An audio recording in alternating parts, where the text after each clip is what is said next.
విషయాలు కూడా మనం తెలుసుకుందాం. సోదరులు మోహన్ రెడ్డి గారిని మాట్లాడుతుందిగా కోరుతున్నాం.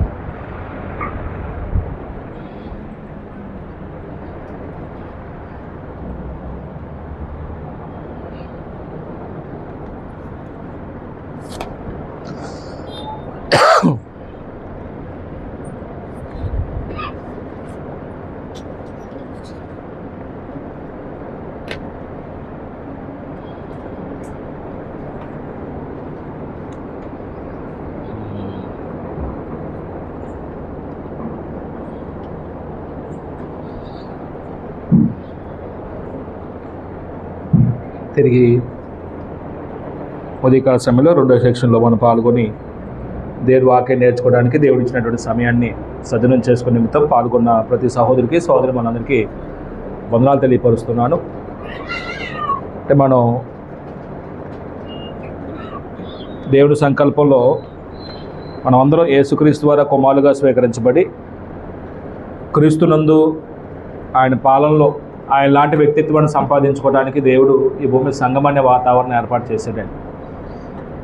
క్రీస్తు యొక్క సంఘం యేసు యొక్క త్యాగం మీద, అపోస్తుల త్యాగాల మీద, ఆదిమ సంఘ క్రైస్తవుల యొక్క త్యాగాల మీద కట్టబడినటువంటి స్థానిక క్రీస్తు యొక్క సంఘం అనతి కాలంలోనే విశ్వాస భ్రష్టత్వానికి లోనైంది అనే విషయాన్ని మనం మాట్లాడుతూ ఉన్నాం. అంటే వాస్తవానికి విశ్వాస భ్రష్టత్వాన్ని గురించి చెప్పాలని కాదు పౌలు ఈ మాటలు రాసింది. వాళ్ళకు ఉన్న సమస్య ఏంటండి, ప్రభు రాకడ సంబంధించినటువంటి ఒక బోధ వచ్చింది వాళ్ళ మధ్యకి. ప్రభు రాకడ సంభవించింది అనే బోధ వచ్చింది. కొంతమంది అక్కడ ఉన్న సంఘం ఏమైందంటే గలిబిలయ్యారండి. అప్పుడు ప్రభు రాకడ సంభవించిందని మీరు ఆశ్చర్యపడొద్దు, అంటే ఆ బోధ వచ్చినప్పుడు మీరు చంచల మనసులు కావద్దు, మీరు భయానకరమైన పరిస్థితులు ఎదుర్కోవద్దు. కారణం ఏంటంటే రాకడి కంటే ముందే కొన్ని సంగతులు జరగాలి. ప్రభు రాకడి కంటే ముందే కొన్ని సంగతులు జరగాలి. వాటిలో మొట్టమొదటి జరగవలసింది ఏంటంటే విశ్వాస భ్రష్టత్వం సంభవించాలి. అంటే విశ్వాస భ్రష్టత్వం అనేది విశ్వాసం నుంచి కొంతమంది ఏమైపోతారు, తొలిపోతారు. ఉన్న విశ్వాసం నుంచి కొంతమంది, సత్యం నుంచి కొంతమంది, అపోస్తుల బోధ నుంచి, దేవుని యొక్క క్రమం నుంచి ఏమైపోతారు, కొంతమంది తొలిపోతారు. తర్వాత నాశనపాత్రుడు పాపురుషుడు బయలుపరచబడతాడు. అంటే ఈ రెండు సంభవిస్తే తప్ప ప్రభు యొక్క రాకడ రాదు. అప్పుడు విశ్వాస భ్రష్టత్వం గురించి ఇప్పుడు మనం సంభవించిందని నేర్చుకున్నామా, దేవుడు ముందే తెలియపరుస్తూ వచ్చాడా? అంటే మనం కాలం దాటి వచ్చాం కాబట్టి ఆలస్యం అనేది వచ్చింది. ఆలస్యం నుంచే విశ్వాస భ్రష్టత్వం సంభవిస్తుందని ఇప్పుడు మనం ఆలోచించేది కాదండి. అంటే ఆలస్యం కంటే ముందే దేవుడు ఏం చేశాడంటే కొంతమంది విశ్వాసం తొలిపై భ్రష్టులైపోతారు.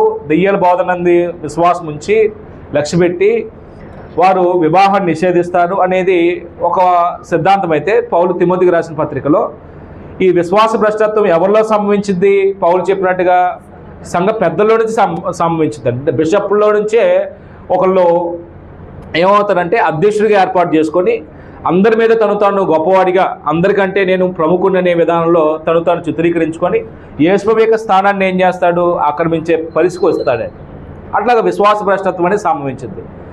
అప్పుడు ఈ విశ్వాస భ్రష్టత్వాన్ని సంభవిస్తున్నప్పుడు దేవుడు ముందుగా తెలియపరుస్తూ వచ్చాడు. వాస్తవానికి విశ్వాస భ్రష్టత్వం వాక్యానుసారమా, వాక్య విరుద్ధమా? అది వాక్యానుసారం కాదండి.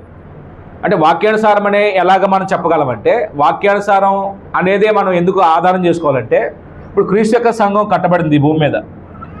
ఎవరి యొక్క బోధ నుంచి క్రీస్తు యొక్క సంఘం ఉద్భవించిందండి? ఏమండి? క్రీస్తు యొక్క సంఘాన్ని గురించి దేవుడు సంకల్పించాడు, క్రీస్తులో వాగ్దానం చేశాడు. పరిశుద్ధాత్మ సంఘ స్థాపనలో అధ్యక్షత వహించాడు. అపోస్తుల ప్రవక్తలు ఆ సంఘానికి పరిచారకులుగా పనిచేశారండి. అపోస్తులు అంటే ఇప్పుడు క్రీస్తు యొక్క సంఘాన్ని దేవుడు సంకల్పించింది. అయితే ఆ సంఘం స్థాపన కొరకు ఎవరెవరు పనిచేశారండి? దేవుడు పనిచేశాడు, యేసుక్రీస్తు వారు పనిచేశాడు, పరిశుద్ధాత్మ పనిచేశాడు, అపోస్తులు పనిచేశాడు. ఇప్పుడు అపోస్తుల బోధ వినని వారందరూ కూడా ఒక విశ్వాసంలోకి వచ్చారండి. అది క్రీస్తునందు ఉన్నటువంటి ఒక వాతావరణం. యేసుని రాజుగా అంగీకరించి తమ సమస్త ప్రవర్తన యేసు యొక్క అధికారాన్ని ఒప్పుకొని బాప్తిస్మం పొంది సంఘంలోకి వచ్చారు. అప్పుడు తర్వాత కాలంలో ఎవరు వాక్యం విన్నా ఆ వాక్యం మీద కట్టబడ్డప్పుడు ఈ పునాది మీదే తమ విశ్వాసాన్ని ఏం చేయాలండి? కట్టబడాలండి. ఈ పునాది మీదే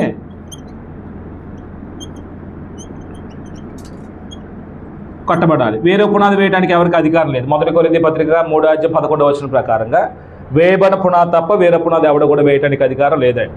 ఎందుకంటే అపోస్తులు బోధించినప్పుడు ఒక వృక్షం వచ్చింది, అది క్రీస్తు యొక్క సంఘం. అప్పుడు వాక్యం విత్తనం అయితే ఎక్కడ విత్తనం నాటిన ఏం రావాలండి? ఇప్పుడు అదే చెట్టు రావాలా, వేరే చెట్టు మారాలా? ఆ చెట్టే రావాలండి. ఉదాహరణకి మీకు క్లాస్ అయిపోయిన తర్వాత ఎవరో సహోదరులు మీకు ఇంటి దగ్గర నుంచి బీరపు గింజలు తెచ్చారండి, బీరత్తనాలు అందరికీ పంచిపెట్టారు. అప్పుడు మీరందరూ వెళ్ళి మీ చేల్లోనో లేకపోతే మీకు ఉన్నటువంటి స్థలాల్లోనో విత్తనాలు వేసుకున్నారండి. ఏ కాయలు వస్తాయండి? కొంతకాలానికి బీరకాయలు వస్తాయి, సొరకాయలు వస్తాయా? సొరకాయలు వచ్చినాయి అంటే అది నిజమా అబద్ధమా? వచ్చినాయి అంటే ఒకవేళ వచ్చినాయండి అలాగ మీరు బీరత్తనాలు ఇచ్చినా మాకు సొరకాయలు వచ్చినాయండి, అనపకాయలు వచ్చినాయండి అన్నారనుకోండి, దాని అర్థం ఏంటండి? ఇతను ఏమీ ఉండాలి, మారిందే ఉండాలి. అంటే ఇప్పుడు ఏ విత్తనం వేస్తే ఆ చెట్టే వస్తే తప్ప వేరే చెట్లు రావండి.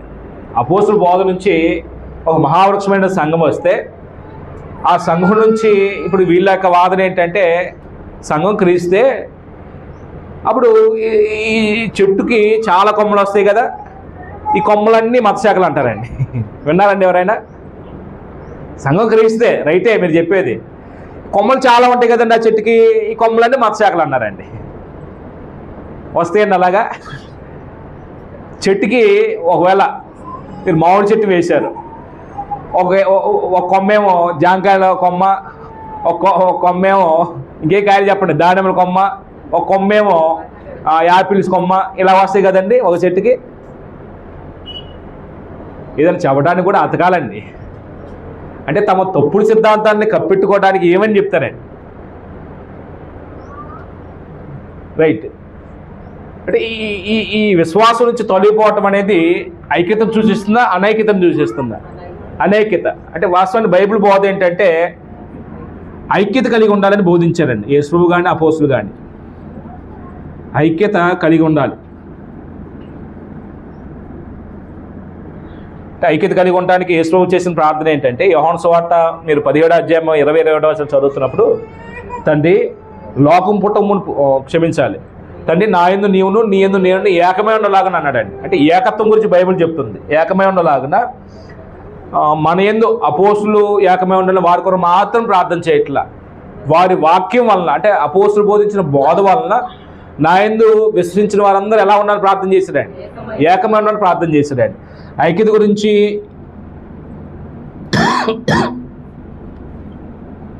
యేసుక్రీస్తు వారు బోధించాడు.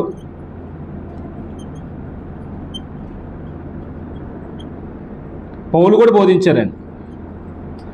1 కొరింథీ పత్రిక 1:10 నుంచి చదువుతున్నప్పుడు కొరింథీలో ఉన్న సంఘంలో గ్రూపేజ్ వస్తే మీరందరూ ఏకభావంతోనూ ఏకతాత్పర్యంతోనూ మాట్లాడవాలని అనే మాటలు చెప్తాడండి. అంటే సంఘం ఎప్పుడు కూడా ఎలా ఉండాలంటే ఏకభావం ఏకతాత్పర్యం ఉండాలండి.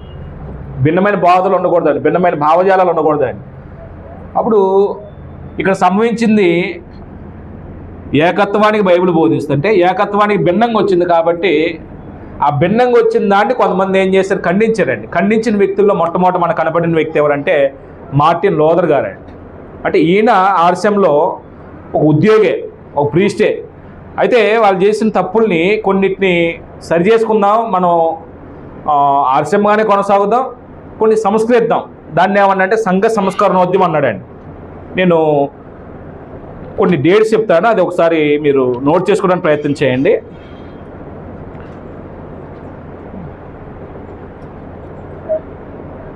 అంటే ఒకవేళ ఈ విశ్వాస భ్రష్టత్వం వల్ల ఏర్పడినటువంటి సమస్యలు ఏంటో, విశ్వాస భ్రష్టత్వం వల్ల దాని యొక్క ఫలితం ఏంటో మనం చూస్తే, విశ్వాస భ్రష్టత్వం వల్ల ఈ ఆలస్యం వచ్చింది కదండి. ఈ ఆలస్యంలో విధి విధానాలన్నీ కూడాను భ్రష్టత్వానికి సంబంధించినవి. వాటిలో కొన్ని నేను రాసుకున్నానండి. ఏంటంటే అవి విగ్రహారాధన, అలాగనే చిన్నపిల్లల బాప్తిస్మం ఇవ్వటం, అలాగనే చిలకరింపు, అలాగనే సెయింట్స్కి అంటే ముందున్నటువంటి చనిపోయిన విశ్వాసులు ప్రార్థన చేయటం, ఇవన్నీ ఆర్సెమ్మ చేసే తప్పుడు విధానాలండి. బాప్తిస్మం అనేది ఎవరి కొరకండి? ఇందాక విగ్రహాల గురించి చెప్పుకున్నాం, ఇంకా నేను దాని గురించి మాట్లాడిన విగ్రహారాధన దేవుడైన యెహోవాకు అసహ్యమైన కార్యం. ఏ కాలంలో కూడా దేవుడు విగ్రహారాధన దేవుడు అంగీకరించట్లేదు. అది ఏ ప్రతిమను చేసుకోకూడదండి, వాడి మొక్కకూడదు, సాగిలపడకూడదు. దేవుడు అసహించుకునే ఒక చర్య అది విగ్రహారాధన అనేది. అండ్ నువ్వు ఏమైనా చేసుకో, మేము మాత్రం చేసేదాన్ని మొండిగా ఏం చేస్తారండి, ప్రతి విగ్రహాన్ని పెడతారండి. అంటే ఎంత దారుణం అంటే, మనం పెరుగుపురం వెళ్తున్నప్పుడు నేను చూస్తానండి, అక్కడ ఆ చర్చి బిల్డింగ్ ప్రాంగణంలో యేసు శిలువలో చనిపోయిన తర్వాత ఆయన డెడ్ బాడీని, గాయాలతో ఉన్న బాడీని మరియమ్మ గారికి ఇచ్చినట్టుగా మరియమ్మ గారు ఒళ్ళో కూర్చోబెట్టుకుని దీనంగా చూస్తున్నట్టుగా ఉండిద్దండి. చూసారండి పిక్చరు? మరియమ్మ గారికి ఇచ్చారండి దేహాన్ని. బైబిల్లో ఒక వచనం ఉందండి, మరి ఎక్కడి నుంచి వచ్చిందండి అది? అది క్రియేటివిటీ అండి. అంటే మరిని హైలైట్ చేయడానికి వాళ్ళు చేసినటువంటి సృష్టి అండి అంతా. మరియమ్మ గారి పాత్ర ఏంటండి? కన్యక గర్భవతి కుమారుడు కన్ను. యేసుప్రభు వారికి జన్మనివ్వటానికి ఒక సాధనం, ఒక గర్భం కావాలి. కాలం పడిపోయినప్పుడు దేవుడి లోకానికి యేసుప్రభుని పంపించేటప్పుడు ఒక రైట్ పర్సన్ ఎవరున్నారు చూస్తే మరియమ్మ గారు ఉన్నారండి. ఇప్పుడు ఆవిడ గర్భంలో యేసుప్రభుని ప్రవేశపెట్టాడు. ఆవిడ నవమాసాలు మోసింది, పాలిచ్చి పెంచి ఆయన 30 ఏళ్ళ వయసు వచ్చిన తర్వాత ఇంకా తండ్రి చిత్తం జరిగించే విషయంలో ఆయన ఒక స్థలంలో లేడండి. ప్రతి స్థలంకి వెళ్ళి ఆయన వాక్యం చెప్తూ వచ్చాడండి. ఇప్పుడు యేసుప్రభుని కని పెంచడం వరకు ఆవిడ పాత్ర అండి. ఆవిడ ద్వారా యేసుప్రభుని విజ్ఞాపన చేయాలండి, ఆవిడ ద్వారా దేవుడు ప్రార్థన చేయాలండి. మరి ఆర్సీఎం ఏం క్రియేట్ చేశారండి?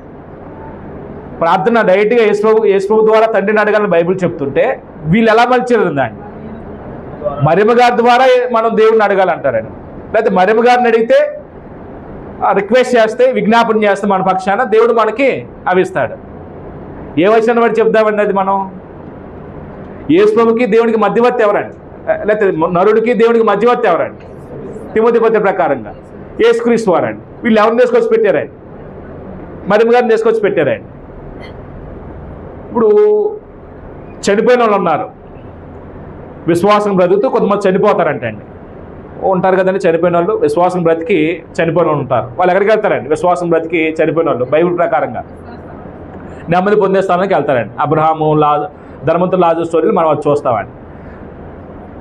విశ్వాస జీవితం నుంచి తొలగిపోయి ఉంటారు కొంతమంది, బాప్తిస్మం పొందుతారు, విశ్వాస జీవితం నుంచి తొలగిపోయి ఉంటారు. అంటే వాళ్ళు బ్రతుకు మార్చుకోరండి. విశ్వాస జీవితం ప్రారంభిస్తారు, మరణం వరకు నమ్మకం ఉంటారు, వాళ్ళు చనిపోతారు. వాళ్ళు ఎక్కడికి వెళ్తారండి? కానీ వాళ్ళే క్రియేట్ చేస్తారండి. చెప్తారు ఎవరైనా? వాళ్ళే క్రియేట్ చేశారండి. పర్గెటరీ అనే ఒక స్థలం క్రియేట్ చేశారండి. అంటే బాప్తిస్మం ఉంది, విశ్వాసం కొనసాగించకుండా మధ్యలో జారిపోతే, వాళ్ళు చనిపోతే మృతుల లోకం అనేది బైబిల్లో ఉందండి, పరదేశం అనేది బైబిల్లో ఉందండి, పాతాళం బైబిల్లో ఉందండి. ఈ పదాల కంటే ఇక భిన్నమైన పదం ఇంకోటి సృష్టించారండి వీళ్ళు. ఏంటంటే పర్గెటరీ అంటే మృతుల విశ్వాస జీవితం నుంచి తొలగిపోయి చచ్చిపోయిన వాళ్ళు. దాన్ని ఏమన్నారంటే, ఏ స్థలం అన్నారంటే, నేను ఒక పదం రాశానండి. ఏమన్నారంటే ఆ స్థలాన్ని ఉత్తరించి ఆత్మలు గల స్థలం అన్నాడండి. ఉత్తరించి ఆత్మలు గల స్థలం అంటే వాళ్ళు రెస్ట్ ప్లేస్లో అక్కడ ఉంటారంటండి. వాళ్ళ కొరకు భూమి మీద ఉన్న కుటుంబాలు ఉన్నాయి చూడండి, వాళ్ళకి ఏదన్నా వాళ్ళ పేరు మీద ఏదన్నా దాన ధర్మాలు చేసి ఫాదర్స్కి వదిలిన ఫండ్స్ జారీ చేస్తారంటండి. ప్రభు రాకల్లోనంటండి వాళ్ళు మార్పు చెంది దేవుడితో పాటు ప్రభుతో పాటు వెళ్తారంటండి. బైబిల్లో ఏ వచనం బట్టి చెప్దామండి అది? అంటే వాళ్ళ కొరకు ప్రార్థన చేస్తారండి, మళ్ళీ వాళ్ళ కొరకు ఈ కార్యాలు చేస్తారండి. దానధర్మాలు కానీ అన్నదానం కానీ ఇవన్నీ చేస్తారండి. కారణం ఏంటంటే ఈ సత్క్రియలు బట్టి అంటే దేవుడు వాళ్ళకి క్షమించేసి వాళ్ళని ఏం చేస్తాడంటే, చచ్చిపోయిన వాళ్ళు మారటానికి అవకాశం ఉండిద్దండి. బైబిల్లో ఏదైనా వచనం ఉందండి? ధనవంతుడు వేదన పొందుతున్నాడు, గుడ్డలు బాదుకుంటున్నాడండి, అయ్యో అయ్యో అయ్యో, ఒక్క అవకాశం కొరకండి. అవకాశం ఉందండి? అటు వారు ఇటు వారు అటు పోవడానికి అవకాశం ఏమీ లేదు. అప్పుడు ఎవరి గురించి ఆలోచించాడండి? భూమి మీద ఉన్నటువంటి సహోదరు గురించి, ఐదు గురించి ఆలోచించాడండి. పోయి నేను చెప్పవచ్చు కదా, లాజరుని చెప్పవచ్చు కదా, లాజరుని పంపించమంటాడండి. చచ్చిపోయిన వాళ్ళు చెప్తే ఎవరు నమ్మరు. అక్కడ మోసే ప్రవక్తలు ఉన్నారు, అంటే ధర్మశాస్త్ర సంబంధమైన బోధకులు, ప్రవక్తల గ్రంథాలు ఉన్నట్టు బోధకులు ఉన్నారు. వాళ్ళు బోధిస్తారు, వాళ్ళు చెప్పిన మాట వింటే చాలు అంటాడండి అబ్రహాం. అంటే మృతులైన వారు ఉండే ఒక స్థలాన్ని గురించి కూడా వాళ్ళు ఏం చేస్తారంటే వాక్యాధారం లేనివి కొన్ని క్రియేట్ చేశారండి. ఇంకా కొన్ని తప్పుడు సిద్ధాంతాలు చాలా వచ్చినాయండి వారిలో. అంటే వీటన్నిటిని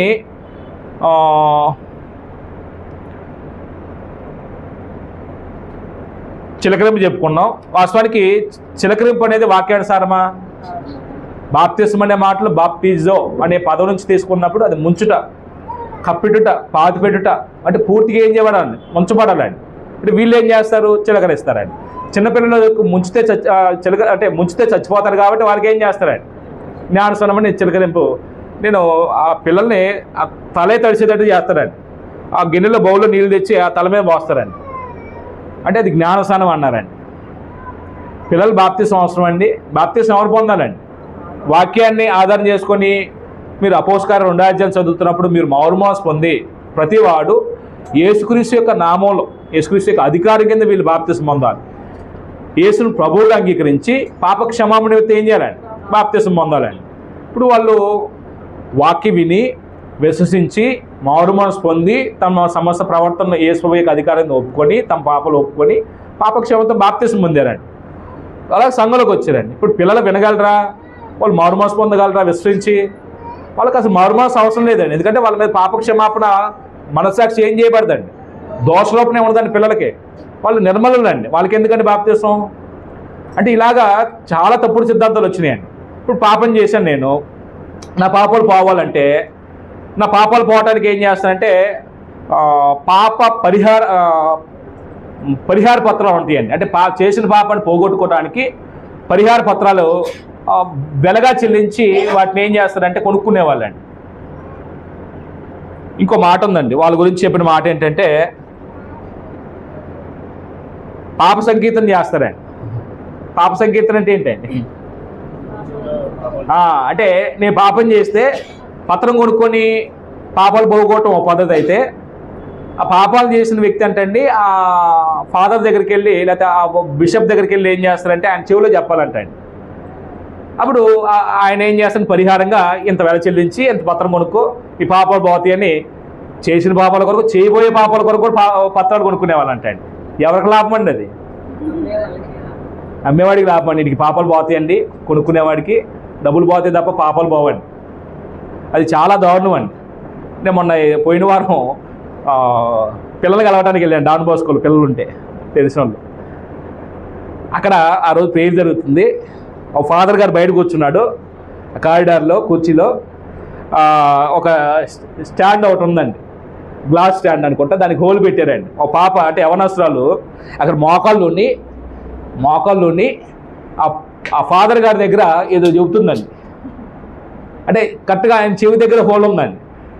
నేను ఎప్పుడు చూడలేదు. ఓహో పాప సంకీర్తన అంటే ఇలా చెప్తారు, అప్పుడు అర్థమైందండి. ఇప్పుడు ఆయన పాపాలు తీసేస్తాడండి. పాపాలు తీసే అధికారం ఎవరికి ఉందండి? దేవుడికి ఉంది, లేకపోతే యేసుప్రభువు వారికి ఉందండి. మనం ఎవరి దగ్గర మొరపెట్టాలండి? దేవుని దగ్గర మొరపెట్టాలండి. ఒకళ్ళు మీకు వ్యతిరేకంగా నేను పాపం చేశాను, అప్పుడు ఒక సహోదరు దగ్గరికి వచ్చి, సహోదరుని ఈ విషయం నేను తప్పు చేశాను, నా మనసాక్షి దోషరూపంతో గురవుతుంది, నన్ను క్షమించని ఏం చేయాలండి? యాకోబు రాసిన పత్రికలో చెప్పినట్టుగా మీ పాపాలు ఒకరితోనొకడు ఒప్పుకోమన్నాడండి. ఒకరితోనొకడు అన్నాడా? ఒకరి దగ్గరికి అందరూ వెళ్ళి ఒప్పుకోమన్నాడా? బైబిల్ చెప్పే క్రమం ఏంటంటే మీ పాపాలు ఒకరితోనొకడు ఒప్పుకోమన్నాడండి. ఇప్పుడు నేను ఒక సహోదరు విషయం తప్పు చేసినప్పుడు ఆ సహోదరు దగ్గరికి వెళ్ళి ఏం చేయాలండి? బ్రదర్ నీ విషయంలో తప్పు చేశాను, నాకు క్షమించండి, నేను పొరపాటు చేశాను అంటే నా మనస్సాక్షి నా మీద ఏం చేయదండి, దోషారోపణ చేయదు. అతని విషయంలో క్లియర్గా ఉంటానండి. ఇప్పుడు అతను నా విషయంలో తప్పు చేస్తే బ్రదర్ నేను కూడా కాని మాట అన్నాను బ్రదర్, పొరపాటున నన్ను సారీ బ్రదర్ అంటే మా మధ్య సహవాసం ఏమైద్దండి, బలపడిద్దండి, కొనసాగిద్దండి. ఇప్పుడు దాన్ని ఏం చేశారు? ఒకరితో ఒకరు ఒప్పుకోవాలని వాటిని ఒకరి దగ్గరికి వెళ్ళి అందరూ ఒప్పుకోవాలండి. అంటే ఆయనేమో పాపరహితుడు, పునీతుడు, అంటే అసలు ఏ పాపం లేనివాడు, మా పాపాలను తీసివేస్తారు, మా పక్షాన్ని విజ్ఞాపన చేసుకొని మా పాపాలకు క్షమాపణ కలుగు చేస్తారని ఏం చేస్తారని ఆయన దగ్గర వేడుకుంటారండి. అది రైట్ అండి, వాక్యానుసారం అండి. అంటే విశ్వాస భ్రష్టత్వంలో ఏర్పడినటువంటి శాఖలో చాలా తప్పిదాలు ఉన్నాయండి. ఇలాగ చెప్పుకుంటే చాలా ఉంటాయండి. అందుకే మార్టిన్ లూథరు వీళ్ళు చేసే తప్పిదాలన్నీ బైబిల్ చదువుతున్నప్పుడు బైబిల్కి వేరుగా కనబడుతున్నాయి. బైబిల్ ఒకలా చెప్తుంది, వీళ్ళు ఒకలా చేస్తున్నారు. 666లో 666 ఒక్క నిమిషం, వీళ్ళు 666లో ఆరాధనలో ఆర్గన్ ప్రవేశపెట్టారండి. వాస్తవానికి అప్పటి వరకు కూడా వాయిద్య సంగీతం ఆరాధనలు ఎక్కడా చూడలేదు కొత్త నిబంధన ఆరాధన ప్రకారంగా. 666లో ఆర్గన్ మొట్టమొదటిగా ప్రవేశపెట్టినట్టుగా మనకి చరిత్ర ఆధారాలు కనబడతాయండి. అలాగనే తీర్థయాత్రలు ప్రారంభమైనవి, మరీ పూజ ప్రారంభమైంది, చర్చ్ బిల్డింగ్లో అందంగా అలంకరించి డెకరేషన్ చేసి అక్కడ ప్రతి పునీతుల విగ్రహాలు పెట్టడం ప్రారంభమైంది. ఆరాధన క్రమం మార్చేశారండి పూర్తిగా. అప్పటి వరకు దేవుడు సంఘంలో ఆరాధన పాత్రులైనప్పుడు మనుషుల్ని గౌరవప్రదమైన పేర్లతో గుర్తింపునిచ్చడానికి వాళ్ళని ఏమన్నాడండి, పునీతులుగా, రెవరెన్స్గా, దేవుడితో సమాలుగా హెచ్చించి గౌరవప్రదమైన బిరుదులు ఇవ్వటం ప్రారంభించారండి. వాస్తవానికి సంఘంలో అర్హత కలిగిన పెద్దలు ఉంటారండి. ఈ పెద్దలందరినీ ఏం చేశారంటే ఒక వ్యక్తిగా నిర్మించి బిషప్గా లేకపోతే ఆయన పోప్గా ఆయన అదాటి సంఘం మీద క్రీస్తు యొక్క అధికారాన్ని తొలగిదేసి ఇప్పుడు మనుషుల యొక్క అధికారంలోనికి సంఘాన్ని ఏం చేశారండి, నెమ్మదిగా తీసుకుని వెళ్ళారండి. సంఘం పేరుని ఏం చేశారండి పూర్తిగా, అంటే సంఘం క్రీస్తుగా గుర్తింపు పొందాలి. ఇప్పుడు రోమన్ క్యాథలిక్ విషయంలో క్రీస్తు ఉన్నాడండి. అక్కడ ఎవరన్నా అన్యుడు ఎవరైనా చూసినప్పుడు ఏమనుకుంటాడండి, క్రీస్తు కనబడతారు దాంట్లో. ఆ బొమ్మను చూసినప్పుడు ఏమనుకుంటాడండి, ఈ విగ్రహాన్ని చేస్తాను, మేము విగ్రహం చేస్తాను, మేము ఒకటే అనుకుంటాడండి. వాళ్ళు బొట్టెట్టుకుంటారు, వీళ్ళు బొట్టెట్టుకుంటారు, వాళ్ళు టెంకాయ కొడతారు, నీళ్ళు టెంకాయ కొడతారండి, వాళ్ళు గుడ్డు కొడుచుకుంటారు, వీళ్ళు గుడ్డు కొడుచుకుంటారండి, మనం ఒకటే అనుకుంటాడండి. అంటే ఇవన్నీ ఎక్కడి నుంచి వచ్చినాయి అండి, బైబిల్ నుంచి వచ్చినాయా, వాళ్ళు కల్పించే సిద్ధాంతాలు. అంటే వాళ్ళు కల్పించే సిద్ధాంతాలే తప్ప బైబిల్లో ఎక్కడ ఇవన్నీ మనం చూడమండి. అంటే వీటన్నిటి విషయంలో మార్టిన్ లూథరు ఖండించినందుకు ఈయన వచ్చేసి క్రీస్తు శకం 1517వ సంవత్సరం అక్టోబర్ 21న 95 వీళ్ళు చేసే తప్పుడు సిద్ధాంతాలని జర్మనీ దేశంలో కాస్టల్ చర్చి అనే ఒక విట్టెన్బర్గ్, కాస్టల్ చర్చి అంటే కాస్టల్ అనేది ప్రాంతం అండి, అక్కడ విట్టెన్బర్గ్ అనే దేవాలయం లేకపోతే చర్చ్ బిల్డింగ్కి ఆ అంటే గేట్ ఉండేది కండి, ఆ గేట్కి 95 తప్పుడు సిద్ధాంతాలు తీసేస్తే ఏం చేశారంటే మేకుట్టు కొట్టేసాడండి. ఇప్పుడు చూసిన వాళ్ళందరూ ఆర్సెంలో ఉన్నటువంటి తప్పులను తెలుసుకొని వాళ్ళని ఏం చేస్తున్నారు, ఖండిస్తున్నారు కదా. ఇప్పుడు ఈయన ఏం చేశారంటే మత బహిష్కరణ చేశారండి. ఈ మత బహిష్కరణ చేయటం వల్ల ఇప్పుడు వాస్తవానికి ఇదే భ్రష్టత్వం. ఇక్కడి నుంచి లూథరన్ బయటకు వచ్చాడు, ఈ మనుషులందరూ ఏమని పిలుచుకున్నారండి, లూథరన్స్ అన్నారండి. అట్లా 1520వ సంవత్సరంలో ఇంకోటి తెలిసిందండి, అదే లూథరన్ సంఘం 1520. అంటే వీళ్ళ నుంచి వీళ్ళు చేసే తప్పులే వీళ్ళు కూడా కొనసాగిస్తున్నారండి. వీళ్ళు చేసే చిలకరింపే వీళ్ళు చేస్తున్నారండి. వీళ్ళు చేసే కొన్ని సిద్ధాంతాలు వీళ్ళు కూడా కొనసాగిస్తున్నారండి. అప్పుడు కొంతమంది బైబిల్ చదవటం ప్రారంభించి కొంతమంది ఏం చేశారంటే చిలకరించడం బైబిల్ క్రమం కాదు, అసలు బాప్తిస్మం అంటే ముంచడం, కాబట్టి ముంచుటే బాప్తిస్మం అని జాన్ స్మిత్ అని ఆయన 1630 ఆ ప్రాంతంలో బాప్టిస్ట్ సంఘాన్ని ఏర్పాటు చేశాడండి. అంటే ఇలా శాఖోపశాఖలు ఏమైనాయండి, పుట్టగొడుగుల్లాగా విస్తరిస్తూ దగ్గర ఇప్పటికీ 60,000 సంఘాల పైన ఉన్నాయండి ఇవన్నీ కూడా. అంటే దేవుడి సంకల్పంలో ఉన్నటువంటి క్రీస్తు యొక్క సంఘం అపోస్తులు ఉన్న కాలంలో ఇలాంటి భ్రష్టత్వం వచ్చినప్పుడు వాళ్ళు ఖండిస్తున్న క్రమంలో అపోస్తులు చనిపోయిన తర్వాత సంఘం ఏమైపోయిందంటే మానవుల యొక్క అధికారంలోకి వెళ్ళిపోయిందండి. అప్పుడు ప్రపంచాన్ని పరిపాలిస్తున్నటువంటి రోమన్ క్యాథలిక్ అంటే రోమా సామ్రాజ్యం ఏం చేసిందంటే దీన్ని అడాప్ట్ చేసుకుందండి. చరిత్ర ప్రకారంగా ఈ క్రిస్టియానిటీని స్వీకరించిన రోమా చక్రవర్తి మొట్టమొదటి ఎవరంటే కాన్స్టాంటినోపుల్ చక్రవర్తి 3వ శతాబ్దంలో. అంటే ఆయన హయాంలో ఏం జరిగిందంటే క్రైస్తవ్యాన్ని దేశీయ మతంగా అంటే ప్రపంచంలో ఉన్నటువంటి అప్రగతి సామ్రాజ్యం బాగా వర్ధిల్లుతుంది కాబట్టి ఏ ప్రాంతంలోనే క్రైస్తవులు ఏమవుతున్నారండి బాగా పెరిగిపోతున్నారు, క్రైస్తవ్యం బాగా విస్తరిస్తుంది. క్రైస్తవుల దగ్గర నుంచి మన్నన పొందడానికి ఆయన ఏం చేశారంటే క్రైస్తవుల మీద బాగా దాడులు జరుగుతున్నాయి. ఆ దాడులను అరికట్టడానికి ఆయన కొన్ని సిద్ధాంతాలు ప్రవేశపెట్టాడండి. అంటే ఒక మతం అంటే ఒక విశ్వాస క్రమం దేశమంతా అదే ఆచరించాలి అనే ఒక ప్రకటన వచ్చింది అనుకోండి, దాడులు జరుగుతాయి, వాళ్ళ మీద దాడులు జరుగుతాయా? మొట్టమొదట అది ఫేవర్ చేశాడు ఆయన, క్రైస్తవుల మీద జరుగుతున్న దాడులు ఖండించడానికి. అంటే ఆయన ఎలా స్వీకరించాడంటే క్రిస్టియానిటీని, అది ఒక చరిత్రను. మళ్ళీ యుద్ధానికి వెళ్తున్నప్పుడు ఆకాశంలో సిలువ ఏదో గుర్తు కనపడిందంట. ఆ యుద్ధంలో విజయం కలిగిందని ఆయనకి యుద్ధానికి వెళ్తున్న ప్రతిసారి ఆయన రథాలకు ఏం చేస్తాడంటే సిలువ గుర్తు ఆకారంతో అదే జెండాలు పెట్టుకొని యుద్ధం చేయడానికి వెళ్తాడండి. అంటే అక్కడి నుంచి క్రైస్తవ్యాన్ని, క్రీస్తుని అంగీకరించి ఆయన క్రిస్టియానిటీని దేశీయ మతంగా, అప్పుడు క్రైస్తవులైన వారికి అధికారం ఇస్తూ, పదవులు ఇస్తూ, వాళ్ళకి చదువులు చెప్పించి, ఉద్యోగాలు ఇస్తూ, అక్కడ కొంతమందికి పన్నులు విధిస్తారు కదా రాజకీయ ప్రభుత్వంలో. క్రైస్తవులకి పన్ను మినహాయింపు ఉండేదండి. వాళ్ళకి ఇల్లు కట్టి ఇవ్వటం కానీ, ఒకవేళ పేదవాళ్ళకి బస్సులు ఇవ్వటం కానీ, ఇలాగా బహుమతులు ఇస్తూ క్రైస్తవ్యాన్ని ఏం చేశాను ఇంకెక్కువ వ్యాపింపజేశాడండి. ఇప్పుడు ఎవరైనా అధికారము, పదవులు, చదువులు ఇవన్నీ ఉచితంగా వస్తున్నప్పుడు వాక్యం విని మారుమూల సంఘంలోకి వస్తారా, ఆ మతం కొరకు, ఆ అధికారం కొరకు, లేకపోతే ఆ వస్తువుల కొరకు వస్తారా? ఇప్పుడు మీరు ఆర్సిమ్మల్ని ఎవరైనా కదిలించండి, మీరు నిజంగా దేవుడి సంకల్పం అర్థం చేసుకొని, మీరు మారు మనసు పొంది నిజంగా వాక్యం అర్థం చేసుకొని యేసు యొక్క త్యాగం మీద మీ జీవితాన్ని కట్టుకోవడానికి పాపక్షమాపణ బాప్తిసం పొందారంటే నిజమని అంటారండి? మారు మనసు ఉండిద్దండి వాళ్ళకి. అసలు మారు మనసు గురించి ప్రకటన ఉండిద్దండి.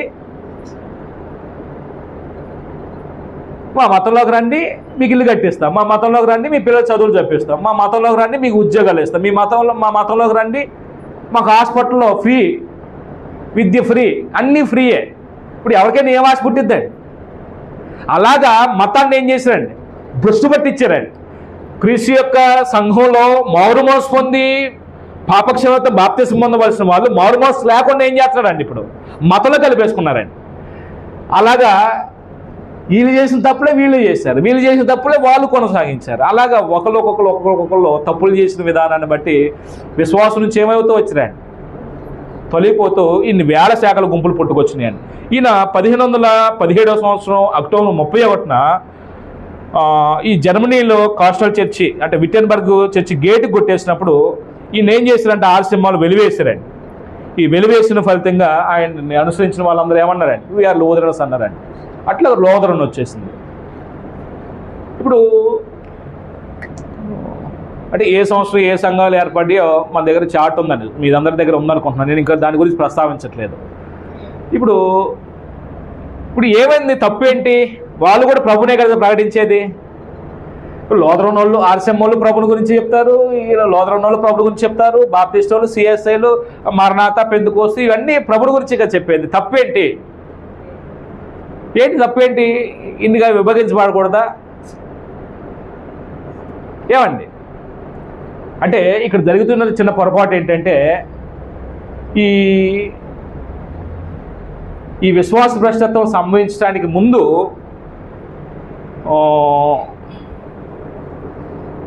యేసు ప్రభుని ఏమని అంగీకరించి వచ్చామండి మనం?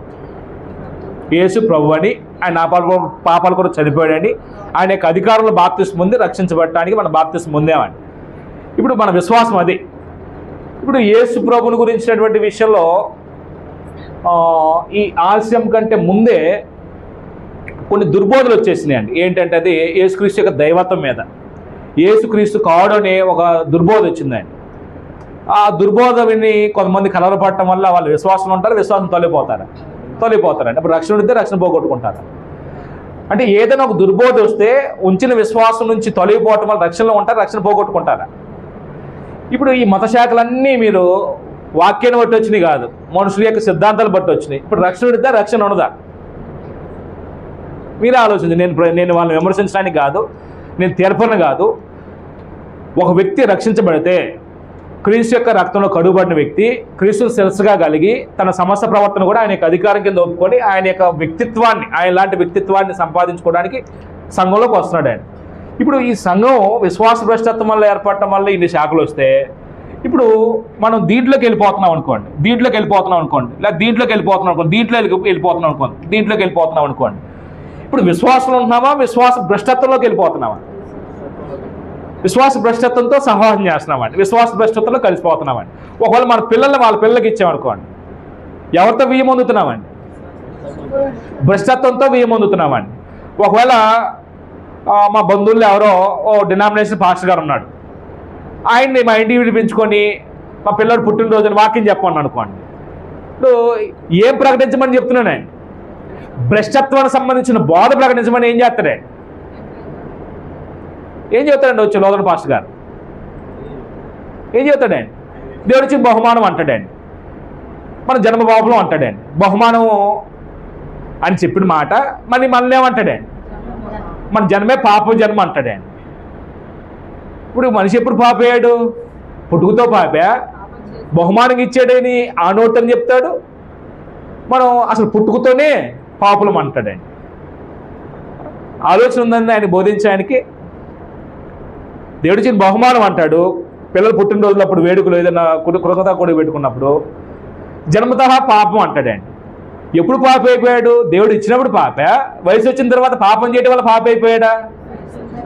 వినే వాళ్ళకి అంత అవగాహన ఉంటుంది కదండి. అసలు మన జన్మే పాప జన్మ, అయ్యగారు బ్రహ్మాండం చెప్పాడు అంటాడండి. ఏం చెప్పారు తెలియదండి, బ్రహ్మాండంగా అంటాడండి. అంటే ఎందుకు ఈ విషయాలు చెప్తున్నామంటే బైబిల్లో ఒక విషయం కరెక్ట్గా తీసుకుంటారండి, కానీ దాన్ని ఏం చేయరండి, సందర్భ సైతం చెప్పరండి. అసందర్భంగా చెప్పి మనుషుల్ని ఏం చేస్తారండి, ప్రలోభ పెడతారండి.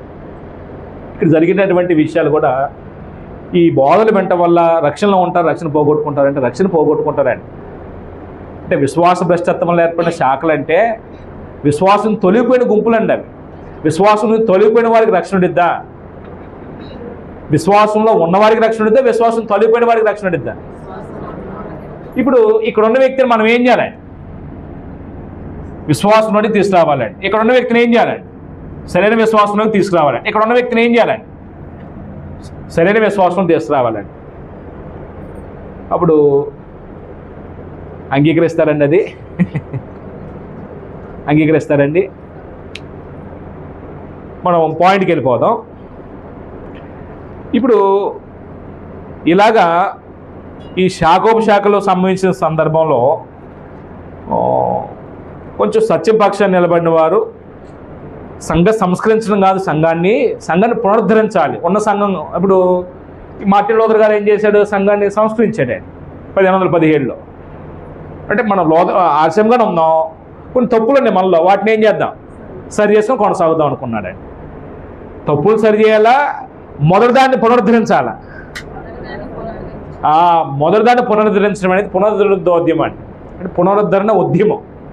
దానికి క్యాంబెల్ కొంతమంది సహోదరులు పూనుకున్నారండి. అది ఎప్పుడైనా మనం చెప్పుకుందాం, నేను ఇప్పుడు దాన్ని టచ్ చేయట్లేదు. తెస్సలోని పత్రిక వెళ్ళిపోదాం. ఇంకోటి సంభవించాలండి, భ్రష్టత్వానికి సంభవించిన తర్వాత ఇంకోటి సంభవించాలండి ప్రభు రాకడక ముందు. ఏంటంటే అది నాశన పాత్రకు పాపురుషుడు బయలుపరచబడాలి. బి పాయింట్, నాశన పాత్రుడకు పాప పురుషుడు బయలుపరచబడాలి, పరచబడాలి.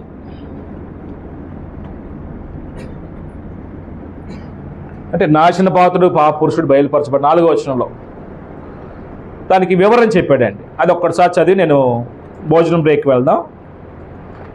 3వ వచనం ఏమన్నాడు? భ్రష్టత్వం సంభవించాలి మొదట అన్నాడు. భ్రష్టత్వం సంభవించిన తర్వాత ఇంకోటి జరగాలండి. ఏంటంటే అది ప్రభు రాకడ కంటే ముందు నాశన పాత్రుడికి పాపపురుషుడు బయలుపరచబడితేనే కానీ ఆ దినము రాదు అన్నాడండి. ఏ దినము? ప్రభు యొక్క రాకడ దినము. అప్పుడు ఆ నాశన పాత్రుడికి పాపపురుషుడు గురించి చెప్తున్న మాట ఏంటంటే 4వ వచనం నుంచి కొంచెం వివరణ ఇచ్చాడు. చదువుకొని మనం వెళ్ళిపోదాం 5వ వచనం వరకు, జస్ట్ చదువుదాం, అక్కడ తర్వాత వివరించుకుందామండి. ఏమంటాడంటే అక్కడ, ఏది దేవుడు అనబడునో, ఏది పూజించబడునో దాన్నంతటినీ ఎదిరించుచు దానికంతటికీ పైగా వాడు తను హెచ్చించుకొనుచు తాను దేవుణ్ణని తను కనపరుచుకొనుచు దేవుని ఆలయంలో కూర్చుండును గనుక ఏ విధముగానైనను ఎవన్నూ మిమ్మల్ని మోసపరచనీయకుడి.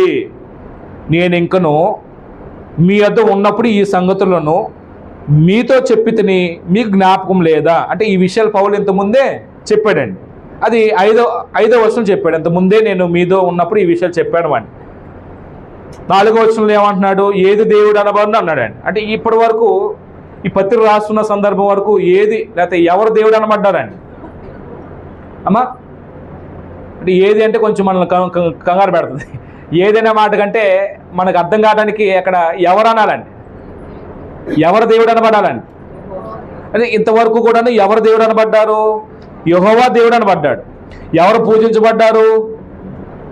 యెహోవా పూజించబడ్డాడు, దేవుడు పూజించబడ్డాడు. దాన్ని అంతటి ఎదిరించుటూ అంటే దాన్ని అంతటి ఎదిరించడం అంటే దాన్ని అంతటిని ఎదిరించడం అంటే ఏంటండి? అంటే దేవుని యొక్క సార్వభౌమ అధికారాన్ని ఎదిరించే పరిస్థితి వస్తాయండి.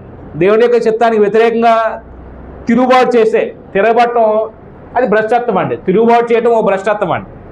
ఆ పరిస్థితిని చెప్తున్నాడు. ఇప్పుడు ఏది దేవుడు అనబడినో, ఏది పూజించబడినో దాన్ని అంతటిని ఎదిరించు, దానికి అంతటికి పైగా వాడు తను ఏం చేస్తాడంటే అండి, ఎవరైనా హెచ్చించుకునేది ఈ నాశన పాత్రుడు పాపురుషుడు. అంటే ఎవరికన్నా హెచ్చించుకుంటాడండి? దేవుడి కన్నా హెచ్చించుకుంటాడండి. ఎక్కడ కూర్చుంటాడండి? వచ్చి దేవుని ఆలయంలో కూర్చుంటాడంట అండి. దేవుని ఆలయంలో కూర్చుండి ఏం చేయబడతాడంటే అండి, పూజించబట్టని ప్రయత్నం చేస్తాడండి. అది ఎలా జరిగిందో మనం ఒక బ్రేక్ తీసుకుందాం. మనం 1:10 అవుతుంది. అంటే కొంచెం నెమ్మదిగా ఆలోచన చేద్దాం. 4-5 వచనాలు, 4వ వచనం కొద్దిగా అర్థం కావాలి మనకి. ఏది అనే మాట కొంచెం మనకి ఏది అంటున్నాడు అనిపించిద్దండి. ఏది అనే మాట స్త్రీలింగంతో దేవుని పోల్చకూడదు. కానీ గ్రంథ రచయిత రాసినటువంటి విధానం ఇప్పటి వరకు ఎవరు దేవుడు అనబడ్డాడో, ఎవరు పూజించబడుతున్నారో దాని అంతటికంటే పైగా ఇతను ఏం చేస్తాడు? నాశన పాత్రుడు పాపురుషుడు తాను హెచ్చించుకుంటాడంటే అండి. ఇప్పుడు దాని అంతటి పైగా హెచ్చించుకొని ఏం చేస్తాడు? తాను హెచ్చించుకొని దేవుని ఆలయంలో కూర్చుంటాడండి. ఏంటి దేవుని ఆలయం అండి? దేవుని ఆలయం ఏముందండి? సంఘం ఉందండి. అంటే ఇప్పుడు సంఘంలో ఈయన ఏం చేస్తాడు? ప్రాధాన్యత కోరుకొని మనుషులందరి చేత ఏం చేయబడతాడండి? పూజించబడటానికి కారకుడు అవుతాడండి. అది ఎలా జరిగిందో, ఎవరా ఆ నాశన పాత్రుడు పాపురుషుడో చిన్న బ్రేక్ తీసుకుందాం. పర్లేదంటే ఒక పోగంట ఈ వచనం కంప్లీట్ చేసుకొని ఆ 4వ వచనం ఒకటి రాసుకొని వెళ్ళిపోదామండి. ఏమంటారు? బ్రేక్ తీసుకుందామా? ఈ 4వ వచనం కంప్లీట్ చేద్దామా? ఏమ్మా, 4వ వచనం కంప్లీట్ చేసుకుందామా? రైట్. ఇక్కడ ఏమంటాడంటే, మీరు రాసుకోవడానికి ప్రయత్నం చేస్తే ఆ వచనంలో ఉన్న పదాలు ఏది దేవుడు అనబడినో ఎక్కడ పడిందా ఇది? రైట్ ఉంది.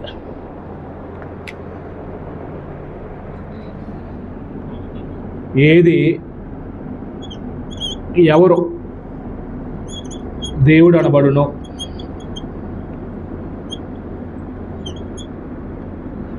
ఇంతవరకు ఎవరు దేవుడు అనబడ్డారండి? అంటే యెహోవా దేవుడు అనబడ్డాడు. 4వ వచనంలోనే ఏది పూజించబడిన అన్నాడండి. ఏది ఎప్పుడు దేవుణ్ణి స్త్రీలింగంతో మనం ఆలోచించకూడదు. అక్కడ ఈ నాశన పాత్రుడు పాపురుషుడు గురించి తెలియపరుస్తూ ఇంతవరకు కూడాను ఎవరు దేవుడు అనబడ్డారు, ఎవరు పూజ నొందారు, ఎవరు పూజించబడదురో, పూజించబడును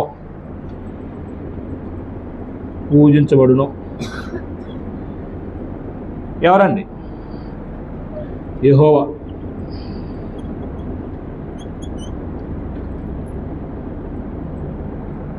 దేవుడు పూజనీయుడు, దేవుడు ఘనతకు పాత్రుడు, దేవుడు ఆయన చిత్తాన్ని జరిగించే విషయంలో నియమాలు ఇచ్చి మనుషుల్ని ఆ నియమాలు పాటించమని కోరినవాడు. అప్పుడు ఆరాధన పాత్రుడైన దేవుడు పూజించబడుతున్నప్పుడు ఇప్పుడు ఏం జరిగింది? ఇక్కడ 4వ వచనంలో ఎదిరించుచు అన్నాడండి. దాన్ని అంతటినీ ఎదిరించుచు అన్నాడు. దానినంతటిని ఎదిరించుచు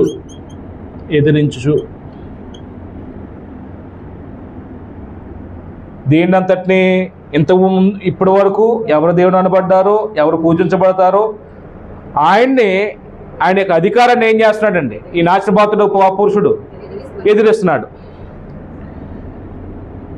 దేవుని అధికారాన్ని ఎదిరిస్తూ, దేవుణ్ణి ఆయన అధికారాన్ని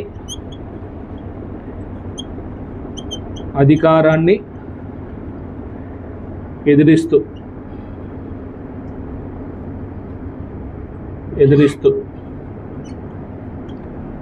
అంటే ఎవరో చూద్దాం, ఈ నాశన పాత్రుడు పాపురుషుడు ఇంకా మనకి స్పష్టంగా రాలేదండి. ఎవరో ఆ స్థానంకి వెళ్తున్నాడు అనేది ఒకసారి చూద్దాం. ఏది పూజించబడినో దాన్ని అంతటిని ఎదిరించు, దానికంతటికి పైగా వాడు తను హెచ్చించుకొనచ్చు. దాన్నంతటికి పైగా, దానినంతటికి పైగా, అంతటికి పైగా అంటే ఆ పదాన్ని మనం ఎలా అర్థం చేసుకోవచ్చు అండి? అంటే దేవుడి కంటే ఎక్కువగా, దేవుడి కంటే ఎక్కువగా, దేవుని కంటే ఎక్కువగా, దేవుని కంటే దేవుని ఎక్కువగా.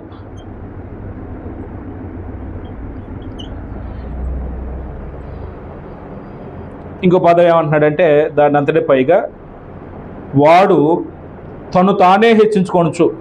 వాడు అంటే ఎవరండి? పాపపురుషుడు. వాడు పాపపురుషుడు, ధర్మ విరోధి అంటాడండి. తర్వాత వాడు తను తానే హెచ్చించుకొనచ్చు, తను తానే హెచ్చించుకొనచ్చు, తను తానే హెచ్చించుకొనచ్చు.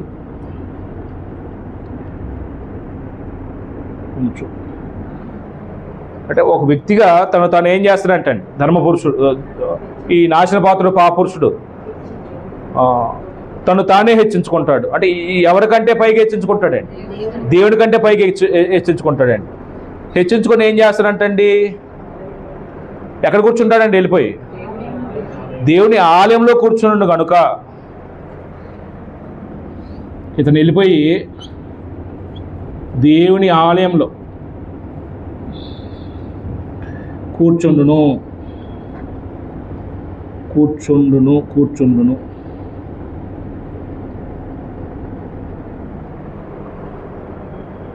దేవుని ఆలయంలో కూర్చుండును గనుక ఏ విధముగా నైనను ఎవరిను మిమ్మల్ని మోసపరచు నీకుడు అన్నాడండి. అప్పుడు ఎవరన్నా ఇంతకీ నాశనపాత్రుడు పాపురుషుడు బయలుపరచబడతాడనే విషయం చెప్తూ అతను దేవుని స్థానానికి వెళ్తాడు, దేవుని స్థానాన్ని కూర్చుంటాడు, దేవుని యొక్క అధికారాన్ని ధిక్కరిస్తాడు. ఎవరై ఉంటాడు? బహుశా సంఘ చరిత్రలో దేవుని యొక్క అధికారాన్ని ధిక్కరించి దేవుని చిత్తానికి ఎగనెస్ట్గా తను తానే పూజ్యనీయుడిగా తను తాను ప్రజెంట్ చేసుకున్నటువంటి వ్యక్తి ఎవరండి? ఆ స్థానం కోరుకున్న వ్యక్తి ఎవరండి? పోప్ అండి. అంటే మీరు సంఘ చరిత్ర ముందు ఈ వచనాలు చదువుతున్నప్పుడు కొంచెం అర్థమై ఉండాలండి. అంటే పోపు ఏ స్థానానికి వెళ్తున్నాడండి? ఏ స్థానాన్ని ఆక్రమిస్తున్నాడండి? దేవుడి స్థానాన్ని ఆక్రమిస్తున్నాడండి. అది ఎలాగండి? దీనికి అసలు పోపుకి సంబంధం ఏంటి అనిపించిందండి మనకి. ఇప్పుడు ఈ ఆర్సీఎం సంఘం దగ్గరికి వద్దాం. మళ్ళీ ఇక్కడ నుంచి కదా పోపు వచ్చింది. ముందు ఎవరు ఉంటారండి? సంఘ సభ్యులు ఉంటారండి. వీళ్ళందరూ సంఘ సభ్యులండి. వీళ్ళ పైన ఎవరు ఉంటారండి? వీళ్ళ పైన ఎవరు ఉంటారండి? పెద్దలు ఉంటారండి. వీళ్ళ పైన ఎవరున్నారండి? ఎవరున్నారండి? ఉపదేశకులు. ఇది ఒక పదవి ఉపయోగించాడండి, క్యాటగిస్టులు అన్నాడండి. మేము క్యాటగిస్టులు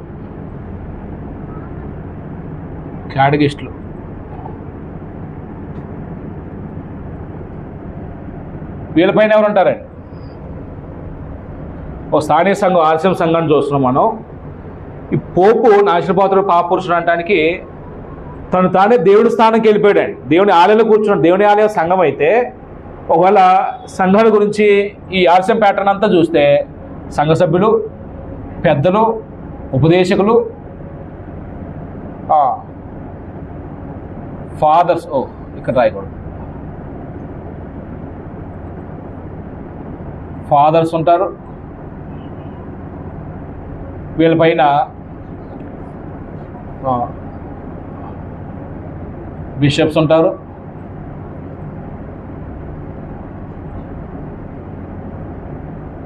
వీళ్ళపైన ఆర్చ్ బిషప్ ఉన్నాడు,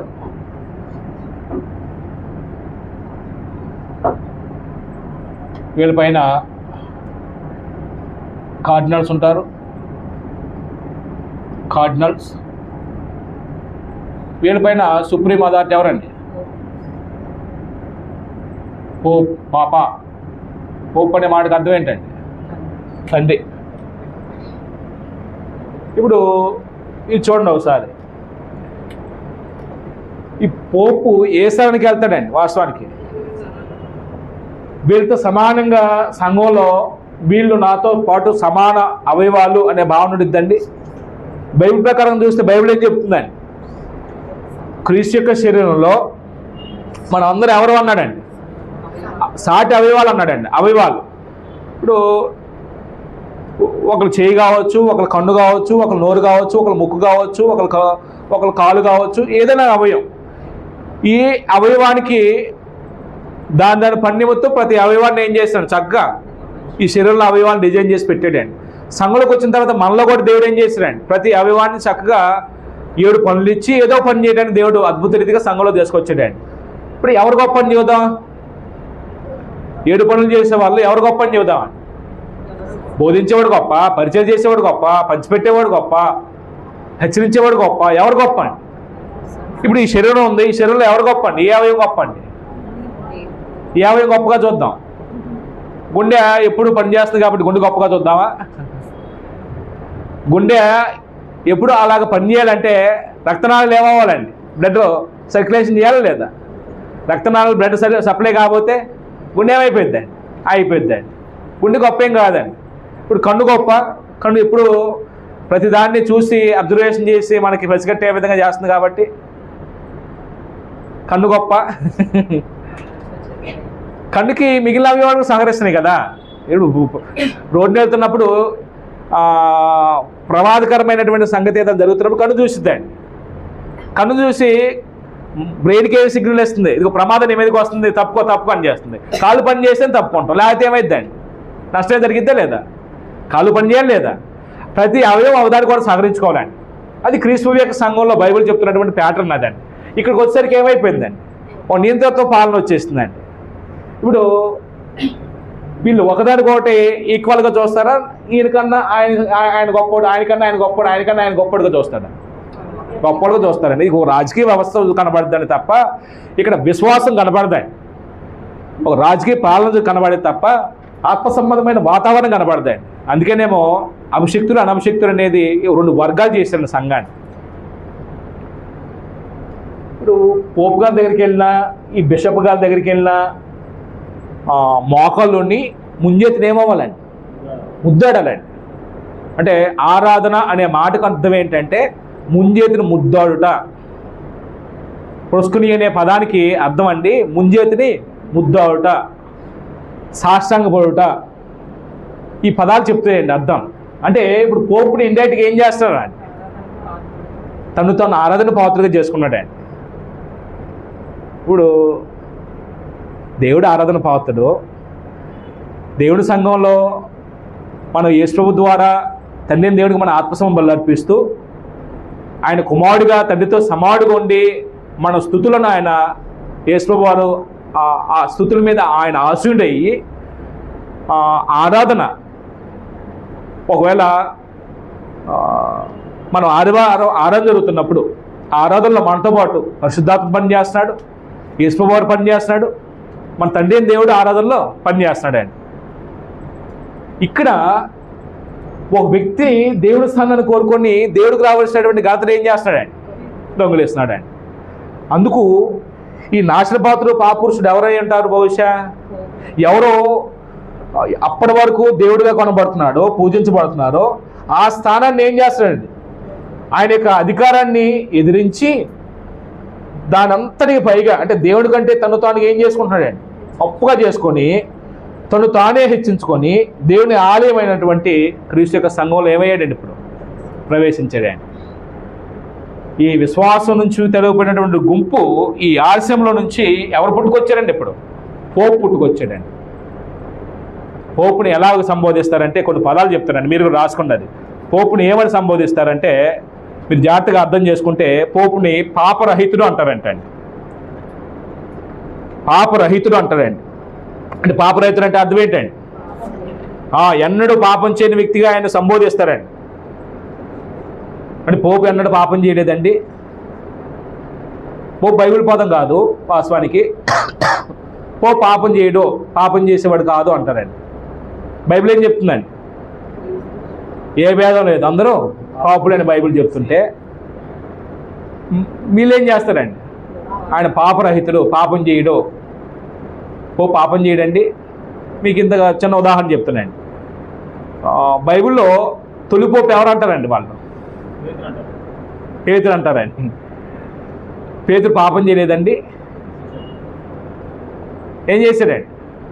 యేసుని ఎరగనని ముమ్మారు అబద్ధం ఆడాడండి. అన్యులతో కలిసి భోజనం చేస్తున్నప్పుడు పౌలు వస్తే, యూదులు వస్తే ఏం చేశాడండి? లేచి పక్కన నుంచి ఉంటాడండి. సైడ్ అంటే నాకేం తెలియదు అన్నట్టుగా. అది నీతే తప్పు, అంటే దుర్నీతే, విశ్వాస విరుద్ధం అండి. బోధించేది ఏంటి? యూదుడు అన్యుడు సమానుడని బోధిస్తున్నాడు. ఇప్పుడు అన్యులతో కలిసి భోజనం చేస్తుంటే యూదులు వచ్చేసరికి ఏం చేశాడండి? పక్క వెళ్ళిపోయాడు లేచి. పౌలు ఏం చేశాడు చూసి గద్దించాడు. పౌలు పేతుర్ని మొహాటం లేకుండా గద్దించాడండి. తప్పు చేసావని. అంటే పోపు మనిషేనండి. పేతురు పోపు కాదండి. బైబిల్ ఎక్కడా లేదండి. పోపు పెళ్ళి అయిద్దండి. పోపు పెళ్లి చేసుకుంటాడండి. పేతురు గారు పెళ్ళయిందా లేదా? పెళ్ళయిందా లేదండి? పెళ్ళయిందండి. ఆయన సంఘ పెద్ద అండి. సంఘ పెద్ద అవ్వాలంటే ఏమై ఉండాలండి? పెళ్ళై ఉండాలి, విశ్వాసం భార్య ఉండాలి, విశ్వాసం పిల్లలై ఉండాలండి. తోడు పెద్దనైనా అంటాడండి. పేతురు రాసిన పత్రిక 5వ అధ్యాయం చదువుతున్నాడు, మొదటి పత్రికలో. ఈయన పెళ్లి చేసుకోడండి. పేతురు ఎలా పోపు అండి? తప్ప కాదా? అంటే ఇవన్నీ కూడాను వాక్యాన్ని వాళ్ళకు అనుకూలంగా మలుచుకొని విశ్వాసం నుంచి కొంతమంది మనుషులను ఏం చేస్తారంటే తొలగివేయటానికి వీళ్ళు సాతాను ప్రతినిధులుగా ఏం చేస్తారంటే పని చేస్తారు. తర్వాత చెప్తాడండి, ప్రభు రాకల్లో అతనికి ఏం సంభవిస్తుందో చెప్తాడండి. దేవుడు ఒక భయంకరమైనటువంటి తీర్పుకి ఈ స్థితిని అప్పచెప్తాడండి. అయితే కొంతమంది ఈ సత్యాన్ని నమ్మరండి. సత్యాన్ని నమ్మక ఇగో ఈ మోసపరిచే ఆ బోధ ఏంది కొంతమంది ఆకర్షితులు ఏం చేస్తారో వెళ్ళిపోతారండి. ఎవరు వెళ్ళిపోతారో అది కూడా చెప్పాడండి. అందరూ వెళ్ళిపోరండి, కొంతమంది వెళ్ళిపోతారండి. ఎలాంటి మనసు కలిగిన వాళ్ళు వెళ్ళిపోతారో కూడా స్పష్టంగా చెప్పాడండి. అయితే ఇక్కడ పాపరహితుడు అన్నారు, దోషరహితుడు అన్నారండి. ఆయన దోషరహితుడు అన్నారండి పోపుని. దైవాంశ సంభూతుడు అన్నారండి. దైవాంశ సంభూతుడు అంటారండి పోపుని. దేవుని యొక్క ప్రతినిధిగా చూస్తారండి పోపుని. అందరి చేత పూజించబడతారు అంటారండి. అందుకే పోపు దగ్గరికి వెళ్తున్నప్పుడు అంటండి, ఓ లార్డ్ ఆల్మైటీ పోప్ అంటారంటే. అంటే ఎలా సంబోధిస్తారండి? ఆల్మైటీ, ఓ లార్డ్ అని సంబోధిస్తారండి. ఎవరంటే ప్రభు మనకి యేసుక్రీస్తు వారు. ఆల్మైటీ ఎవరండి? దేవుడు. ఒక మనిషి ఆల్మైటీ అవుతాడండి? వాళ్ళు సంబోధిస్తారండి అలాగా, ఓ లార్డ్ ఆల్మైటీ పోప్ అంటారండి. అది ఎంత భ్రష్టత్వం అండి! దేవుడికి రావాల్సినటువంటి గౌరవాన్ని, దేవుడికి రావాల్సినటువంటి గొప్పతనాన్ని, స్థాయిని ఏం చేస్తుందండి? ఈ విశ్వాస భ్రష్టత్వం మింగేసిందండి. ఆ విశ్వాస భ్రష్టత్వం వల్ల ఏర్పడినటువంటి శాఖలో ఇప్పుడు ప్రపంచాన్ని ఏం చేస్తున్నాయండి? ఏలుబడి చేస్తున్నాయండి. ప్రపంచానికి క్రైస్తవ రంగంలో ఎవరు చూపిస్తారండి? ఈ విశ్వాస భ్రష్టత్వాన్ని చూపిస్తారండి. మనం కూడా ఏమనుకుంటున్నామంటే విశ్వాస భ్రష్టత్వం కూడా సంఘం అనుకుంటున్నామండి.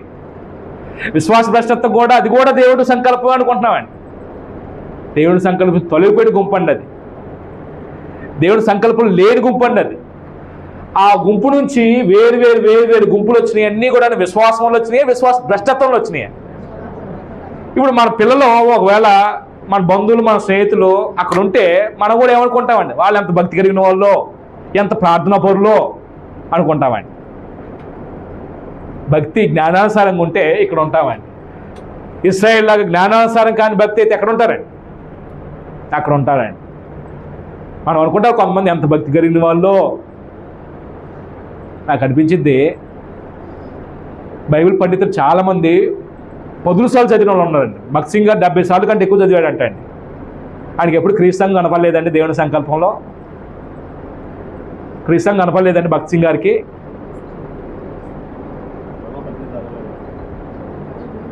భగత్ సింగ్ గారికి చదవలేదండి, క్రీస్తు ఎప్పుడు కనపడలేదండి. బైబిల్ 70 సార్లు కంటే ఎక్కువ చదివాడంట. నేను ఆయన విమర్శించడానికి అది చెప్తుంది. కానీ బాధాకరమైన విషయం ఏంటంటే క్రీస్తు సహవాసం పెట్టలేకపోయాడు. హెబ్రోన్ సహవాసం అని అన్నాడు కానీ క్రైస్ట్ ఫెలోషిప్ అనలేకపోయాడు. పౌలు అంటాడు, మనం క్రీస్తు యేసు సహవాసానికి దేవుడు తన కుమారుడిని క్రీస్తు యొక్క సహవాసాన్ని పిలువబడ్డాం. పిలిచిన దేవుడు నమ్మదగిన వాడు. స్వార్థ ద్వారా దేవుడు మనల్ని ఎవరి సహవాసం పిలుస్తున్నాడండి? క్రీస్తు యొక్క సహవాసం పిలుస్తున్నాడండి. ఎవరి వారిగా మనం గుర్తింపు పొందాలండి? క్రీస్తు వారికి గుర్తింపు పొందాలండి. మనకు రాజు ఎవరండి? మన గురి ఎవరండి? మన విమోచకుడు ఎవరండి? ఆయన వారి గుర్తింపు పొందాలండి. ఇప్పుడు ప్రతి శాఖకి ఎవరు ఉంటారండి? ఒక హెడ్ ఉంటాడండి. ప్రతి శాఖకి ఒక హెడ్ ఉంటాడండి. ప్రతి శాఖకి మీరు ప్రపంచంలో ఉన్నటువంటి ఈ 60,000 సంఘాలు చూడండి, ఒక్కొక్క హెడ్ ఉంటాడండి. ఈ హెడ్లో విశ్వాసం వల్ల వచ్చారా, భ్రష్టత్వం వల్ల వచ్చారా? ఇలా మనం అర్థం చేసుకోవాలండి. మనం ఏమనుకుంటామంటే వాళ్ళు ప్రార్థనకి వెళ్తున్నాం, మనం ప్రార్థనకి వెళ్తున్నాం. వాళ్ళు పరలోకం వెళ్తారు, మనం పరలోకం వెళ్తాం. క్రీస్తు యొక్క సంఘంలోకి వచ్చి బ్రతుకు మారకపోయిన మనం పరలోకం వెళ్ళాం. దేవుడి యొక్క సంకల్పం లేకుండా విశ్వాస భ్రష్టత్వం వెళ్ళిపోయిన వాళ్ళకి పరలోకం లేదండి. నేను క్రీస్తు యొక్క సంఘం అంటే బోర్డు మీద రాసే పేరు కాదండి, బ్రతుకు కావాలండి దేవుడికి.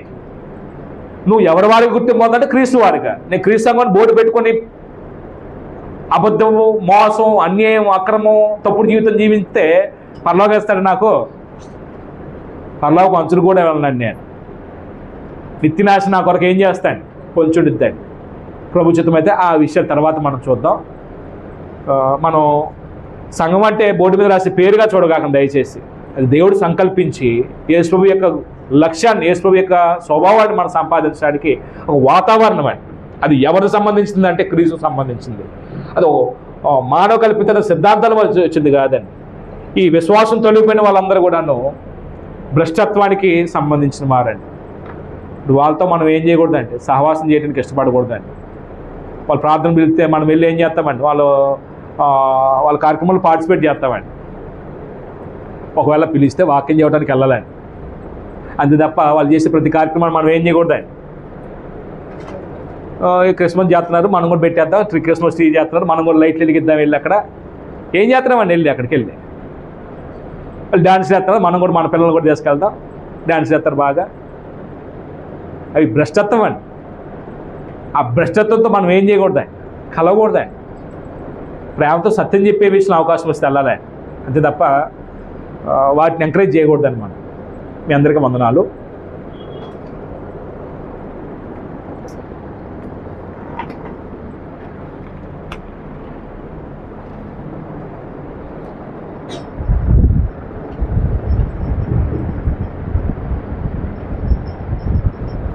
వరకు మనకి సమయం